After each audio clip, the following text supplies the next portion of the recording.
Hello! ഇന്നൊരു കുട്ടി evening വ്ളോഗായിട്ടാണ് ഞാൻ വന്നിരിക്കുന്നത്. ഞാനിന്ന് എൻ്റെ ചേച്ചീനെ വിളിക്കാൻ വേണ്ടി റെയിൽവേ സ്റ്റേഷനിൽ പോയതാണ്. കുറച്ച് നേരത്തെ ചെന്നതുകൊണ്ട് തന്നെ കുറച്ചധികം നേരം അവൾക്ക് വേണ്ടിയിട്ട് അവിടെ വെയിറ്റ് ചെയ്ത് നിൽക്കേണ്ടി വന്നു. അങ്ങനെ ഞാൻ പോയി ഒരു ജ്യൂസൊക്കെ വാങ്ങി, പിന്നെ അതും കുടിച്ചുകൊണ്ട് അവിടെ ഇരുന്ന് റീൽസൊക്കെ കണ്ടുകൊണ്ടിരുന്നു. കുറേ കഴിഞ്ഞപ്പോഴത്തേക്ക് അവളുടെ ട്രെയിൻ വന്നു. അവൾ വന്നിറങ്ങിയ ഉടനെ അവൾ എന്നോട് പറഞ്ഞത്, നീ ഇവിടെ ഫോണിൽ വീഡിയോ എടുത്തുകൊണ്ടിരിക്കുകയായിരിക്കും എന്ന് എനിക്കറിയാവുന്നതാണ്. അങ്ങനെ പരസ്പരം അങ്ങോട്ടും ഇങ്ങോട്ടും കളിയാക്കിക്കൊണ്ട് ഞങ്ങൾ നടന്നു. വണ്ടി കുറച്ചധികം ദൂരെ നിർത്തിയതുകൊണ്ട് തന്നെ കുറച്ചധികം ഞങ്ങൾ നടക്കേണ്ടി വന്നു. ഇവിടെ നിന്ന് ഞങ്ങൾ നേരെ പോയത് ക്യൂൻസിലേക്കാണ്. തിരുവല്ല ക്യൂൻസ് എന്ന് പറയുന്നത് ഞങ്ങൾക്ക് എല്ലാവർക്കും ഭയങ്കര ഒരു നൊസ്റ്റു ഫീൽ കിട്ടുന്ന സ്പോട്ടാണ്. പണ്ട് ചെറുപ്പത്തിൽ എപ്പോൾ തിരുവല്ലയിൽ വന്നാലും ഇവിടെ കയറി ഒരു ഐസ്ക്രീം കഴിക്കാതെ എങ്ങും പോവില്ലായിരുന്നു.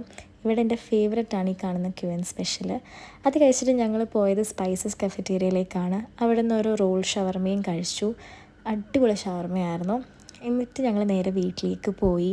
പോകുന്ന വഴിക്കൊക്കെ നല്ല മഴയായിരുന്നത് കൊണ്ട് തന്നെ വീഡിയോസൊന്നും എടുക്കാൻ പറ്റിയില്ല. പിന്നെ കുറച്ച് നേരം ഇവൻ്റെ കൂടെ കളിച്ചുകൊണ്ടൊക്കെ ഇരുന്നു. അപ്പോൾ അത്രയേ ഉള്ളൂ.